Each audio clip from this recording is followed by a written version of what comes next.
రావట్లేదు. అది ఏదైనా అప్డేట్ బయటికి విడుదల చేయడమో చేయకపోవడమో, దానికి సంబంధించి ఏం జరుగుతుందో ఏం జరగట్లేదో కూడా కార్యకర్తలకు కూడా ఇన్ఫర్మేషన్ ఇవ్వట్లేదంటే,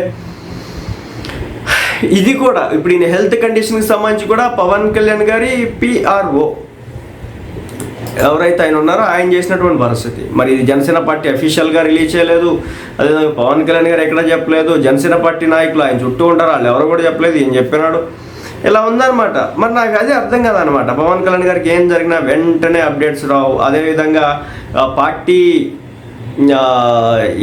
అసలు డే బై డే ఆయన డే టు డే షెడ్యూల్స్ ఉంటాయి కదా పవన్ కళ్యాణ్ గారి, ఆయన ఉప ముఖ్యమంత్రి కదా, ఉంటాయి కదా, వాటికి సంబంధించి ఏముండదు. అదేవిధంగా ఎక్కడ మీటింగ్స్ ఏంది కథ అనే దానికి సంబంధించి ఏముండదు. సో ఈ విధంగా చాలా జరుగుతున్నాయి. మరి నాకైతే ఏం అర్థం కావట్లేదు.